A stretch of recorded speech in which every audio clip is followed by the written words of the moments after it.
En la impactante historia de hoy, exploraremos cómo Robinho pasó de ser considerado el nuevo Pelé a terminar condenado a 9 años de prisión, donde se encuentra actualmente.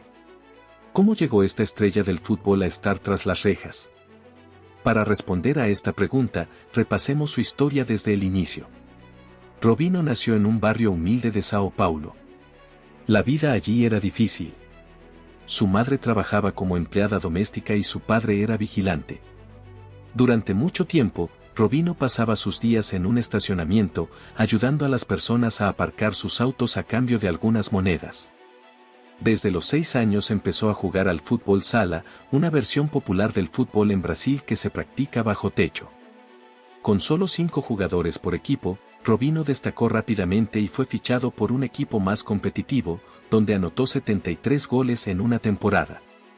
Esto lo llevó a ser observado por el Santos a los 12 años. Quedaron tan impresionados con su talento en el fútbol sala que decidieron darle una oportunidad en el fútbol de campo. Una vez que sus pies pisaron el césped, no volvió atrás. Robinho escaló posiciones bajo la supervisión del mismísimo Rei Pelé, quien entonces dirigía la academia del club. A Pelé le fascinó Robinho de inmediato. Una vez incluso relató la primera vez que lo vio jugar, a los 12 años. Cuando tocó el balón frente a mí, se me erizó la piel, casi lloro. Su regate era imparable, y la facilidad con la que dominaba el balón me recordaba a mí a su edad. Con el respaldo del gran ícono del fútbol brasileño, solo era cuestión de tiempo. Al cumplir 18 años, Santos le aseguró un contrato. El club llevaba décadas sin brillar en el campeonato brasileño. Seguían atrapados en los recuerdos de la era de Pelé, cuando eran un equipo temido mundialmente. Las finanzas del Santos se deterioraron tanto que apenas podían pagar a sus jugadores. El club colapsó, perdiendo futbolistas y personal a diestra y siniestra. La única solución era la academia. Así, los jóvenes fueron convocados al primer equipo. Con talentos como Robinho debutando en Brasil, el equipo fue objeto de burlas en todo el país. Los veían como un grupo de niños sin capacidad para competir al máximo nivel y destinados al descenso. Los apodaban Meninos da Vila, los chicos del pueblo. En español, esto tomó un nuevo significado, eran percibidos como un equipo tan débil que la mayoría de los entrenadores rechazaron dirigirlos. Esto llevó a Emerson Leão, recién despedido de la selección brasileña, a tomar las riendas. Tenían un país entero al que demostrarle que estaban equivocados, y se pusieron a trabajar de inmediato. Tras 14 partidos con solo un gol de Robinho, había cierta inquietud, pero entonces llegó lo que Brasil conocería como hora da pedalada, un nombre inspirado en sus regates veloces y frenéticos. En los siguientes 11 partidos anotó 6 goles, ayudando al Santos a clasificar a la fase final del campeonato brasileño. En esa etapa, brilló aún más, marcando en los cuartos de final contra Sao Paulo y en las semifinales contra Grêmio. En el partido de vuelta de la final contra Corinthians, había temor de que la ventaja de la ida se perdiera, pero al inicio del encuentro, Robinho provocó un penal y lo convirtió. Con solo 18 años, marcó el gol que aseguró el título y fue nombrado el mejor delantero del país. Su segunda temporada fue más irregular, especialmente porque la liga brasileña abandonó el formato de playoffs. Santos quedó en segundo lugar, pero llegó a la final de la Copa Libertadores, donde cayó ante Boca Juniors, que tenía a una joven promesa llamada Carlitos Tevez. Aunque los 4 goles de Robinho en 14 partidos de la Libertadores no fueron los más destacados, sus actuaciones impresionaron a muchos. Fue uno de los jugadores más notables del torneo. En 2004, Robinho mostró una versión más letal. Se volvió mucho más efectivo frente al arco, logrando una racha de 11 goles en 10 partidos. Era, sin duda, la estrella del equipo. En la jornada 39, Santos estaba empatado en puntos por el primer puesto, con solo 7 partidos por disputar. Pero entonces ocurrió una tragedia. La fama del joven de 19 años había atraído atención no deseada. Un día, hombres armados irrumpieron en la casa de su madre durante una cena familiar, la metieron en el maletero de un coche y huyeron. Robinho, llorando, dijo a la prensa que solo quería recuperar a su madre sana y salva, que nada más importaba. Santos lo eximió de jugar durante 7 partidos. Robinho pagó los 80.000 euros exigidos por los secuestradores. Afortunadamente, su madre fue liberada sin daños, justo a tiempo para que Robinho regresara al equipo, que necesitaba vencer a Vasco da Gama para ganar el título. Lo lograron, y Robinho fue nombrado el mejor jugador del país nuevamente. En ese momento, el mercado de invierno estaba abierto, y Robinho era codiciado por varios clubes europeos de élite. Era uno de los jóvenes más talentosos, inalcanzable sin importar la oferta. Santos rechazaba cada propuesta. Estaban decididos a retener a su nueva estrella. Robinho siguió jugando, y su capacidad goleadora parecía más impresionante que nunca. Comenzó la temporada con 13 goles en 12 partidos. Luego fue convocado por primera vez a un torneo internacional, la Copa Confederaciones 2005, donde destacó. Se asoció con Adriano y generó momentos memorables, incluyendo una asistencia para el segundo gol en la final, cuando Brasil derrotó a Argentina y ganó el título. En agosto, el mercado se abrió nuevamente, y llegó una oferta imposible de rechazar. Era 2005, y Robinho tenía la chance de unirse a figuras como Ronaldo, Beckham, Zidane, Roberto Carlos y Raúl en el Real Madrid, en los últimos años de los llamados Galácticos. La oferta fue de 24 millones de euros, una cifra enorme para un jugador tan joven, pero era visto como el próximo Pelé. En el Real Madrid lo sabían, pues Robinho recibió la camiseta número 10 desde el primer día. Siguiendo los pasos de íconos como Figo, Puskás, Laudrup y Seedorf, la afición esperaba que se convirtiera en el mejor del mundo. Al iniciar la temporada, sus actuaciones generaron debates y controversias. Algunos creían que solo necesitaba tiempo, mientras otros pensaban que sus problemas eran intrínsecos y no cambiarían. Aunque Robinho podía dominar ciertos partidos, en otros desaparecía por completo. El Real Madrid no toleraba inconsistencias, especialmente cuando los grandes siempre estaban listos para jugar. El equipo terminó la temporada sin trofeos. Los hinchas seguían esperando al jugador que les habían prometido desde que un joven y nervioso Robinho entró al vestuario bajo la mirada de los Galácticos. Lo ficharon para que algún día los reemplazara. El propio Robinho dijo que su primer año se sintió como un aprendiz, absorbiendo todo lo que podía. ¿Qué más podía pedir? En el verano, jugó su primera Copa del Mundo, pero solo completó los 90 minutos una vez. Vio cómo Brasil era eliminado mientras disputaba los últimos partidos de su carrera. Había un galáctico menos en el equipo, y el tiempo avanzaba. Su segunda temporada confirmó lo que muchos decían sobre él. Durante gran parte de la temporada, parecía carecer de impacto final. Pasaba más tiempo en el banquillo. Sin embargo, a veces deslumbraba, ganando el premio al mejor jugador en el Clásico y marcando 5 goles en 8 partidos. Hacia el final de la temporada, fue clave para que el Real Madrid escalara desde el 5º puesto hasta ganar la Liga por diferencia de goles. Al acercarse la temporada 2007 a 2008, Beckham, Ronaldo y Roberto Carlos se fueron. Era oficial. La era de los Galácticos había terminado, y Robinho debía asumir el liderazgo. Dadas sus actuaciones hasta entonces, probablemente era su última oportunidad. Pero antes de que comenzara la temporada, aún debían jugar la Copa América. Por fin, Robinho tuvo una oportunidad cuando Brasil participó en el torneo con un equipo considerado secundario. El primer partido pareció mostrar lo débil que era ese equipo, perdiendo 2-0 contra México. Alguien tenía que dar un paso adelante, y Robinho lo hizo, marcando un triplete contra Chile y el único gol contra Ecuador para asegurar ambas victorias. Robinho anotó todos los goles de Brasil en la fase de grupos. Increíble. En cuartos de final, marcó 2 goles y dio una asistencia, aunque jugó solo 60 minutos. Pese a no anotar, tuvo grandes actuaciones contra Uruguay y Argentina, llevando a Brasil a ganar el trofeo. Se llevó los premios al máximo goleador y al mejor jugador del torneo. Tras establecer un estándar así, era hora de empezar la temporada y mostrar que Robinho era una leyenda en formación.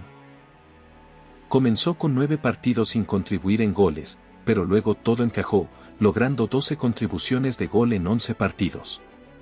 Anotó contra todos los rivales de la Champions League y tuvo 2 actuaciones brillantes contra Olympiacos y Lazio, sumando 3 goles y 3 asistencias en ambos partidos.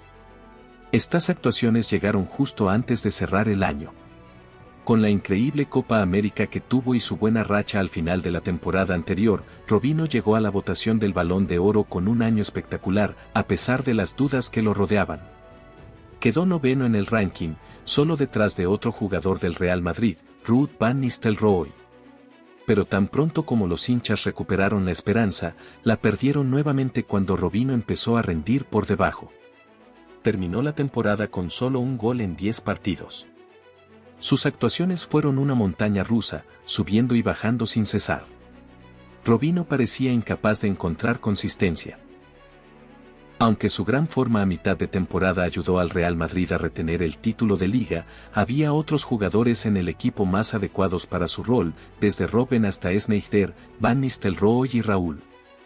El Real Madrid se aseguró de tener suficiente talento para la era post-galácticos.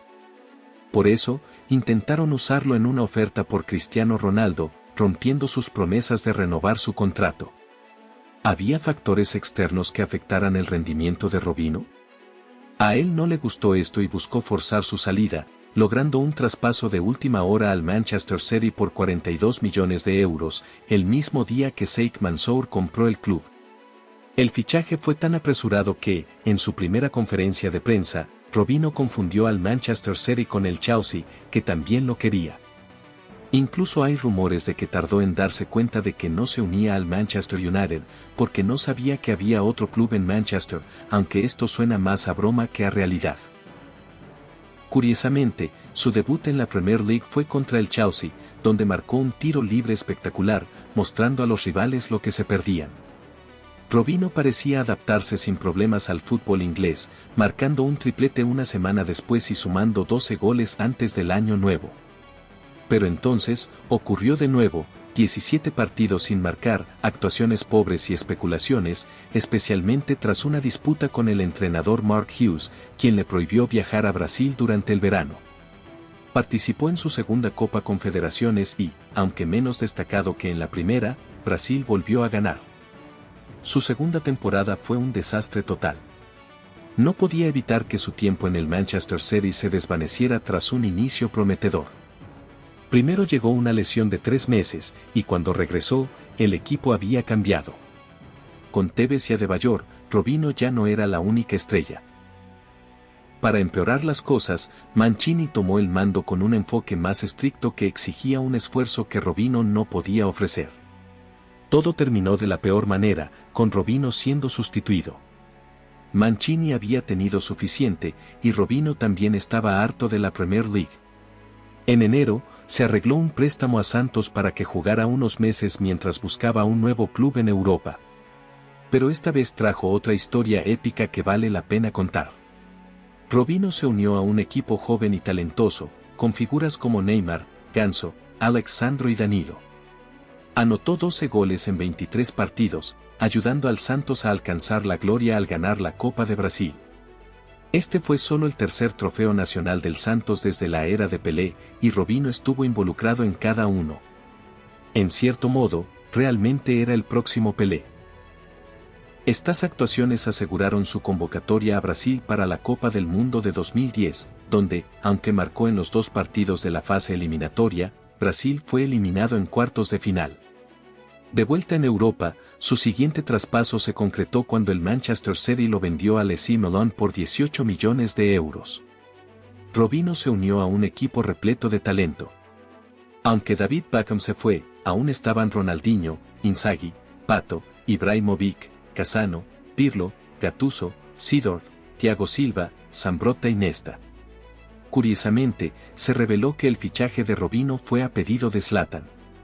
No sorprende que el dúo funcionara tan bien, ayudando al AC Milan a ganar la Serie A por primera vez en 7 años, con Robinho aportando 20 goles en 38 partidos en Italia. Lamentablemente, su segunda temporada se vio afectada por lesiones que lo hicieron perder 11 partidos y perjudicaron su rendimiento. Al empezar su tercera temporada, no solo se había ido Zlatan, sino también casi todos los jugadores mencionados, excepto Pato. Los reemplazos, aunque talentosos, eran demasiado jóvenes e inexpertos para sustituir a las leyendas. Hablamos de jugadores como Balotelli, El Saharaui, Niang y Bojan, muchos aún adolescentes. El entrenador Allegri quería que Robinho liderara, pero las lesiones y una clara falta de motivación no frenaron. Robinho tuvo una temporada terrible, con solo 2 goles. Su última temporada trajo más de lo mismo, con el AC Milan luchando aún más. Robinho decidió abandonar el barco, ya que el equipo terminó octavo en la Serie A. Como antes, Santos parecía su refugio seguro. Volvió a su club de origen, pero esta vez no hubo un renacer. Con más de 30 años, Robinho parecía incapaz de recrear la magia de sus primeras etapas en el club.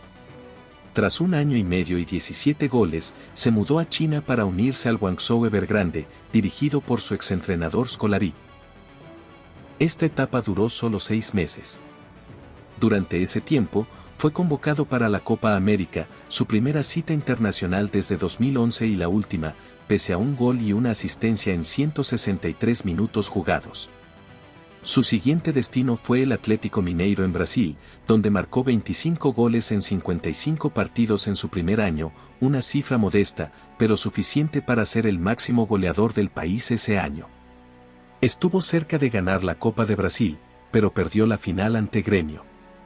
Su segundo año en el club fue mucho peor, con una racha de 22 partidos sin marcar. Quedó libre y emprendió una nueva aventura, esta vez en Turquía. Robinho se unió al Sivasspor en un traspaso que parecía casi aleatorio. Pasó 2 temporadas en el club sin grandes momentos, tanto que se mudó a otro equipo turco, el Başakşehir, que parecía más prometedor, con jugadores como Adebayor, Demba Ba y Klişay. Había una posibilidad real de ganar la Supercopa de Turquía, pero las actuaciones de Robinho apenas destacaron. Anotó solo 4 goles en 2 años, aunque el club ganó la liga por primera vez en su historia. Finalmente, Robinho firmó con Santos, regresando a casa para lo que parecía su última etapa. Pero entonces, todo se complicó. El fichaje generó una enorme controversia, y tras la retirada de patrocinadores en protesta, Santos tuvo que cancelar su contrato de inmediato.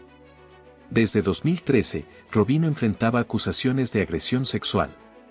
Mientras eso ocurría, afirmó que se enfocaría en probar su inocencia. No resultó como esperaba. Robinho fue condenado a 9 años de prisión y los estaría cumpliendo ahora si no fuera por la falta de un tratado de extradición entre Brasil e Italia, donde ocurrió el delito. No entraré en muchos detalles porque fue un crimen atroz. Robinho y un grupo de amigos abusaron de una mujer albanesa ebria en un club nocturno. Cometieron diversos actos sexuales mientras ella estaba inconsciente. Además, Robinho fue expuesto por admitir todo en mensajes de texto con los otros involucrados, refiriéndose a los actos de forma despectiva y tratando de humillar a la víctima. Su conducta muestra una total falta de empatía y de decencia humana para funcionar en la sociedad. Es realmente triste ver en qué se convirtió un hombre que muchos admiraban. Aquí termina su historia. Si te gustan estas historias, no olvides darle me gusta y suscribirte al canal. Antes de irte, te invito a ver otras historias de jugadores en el canal. Nos vemos en el próximo video.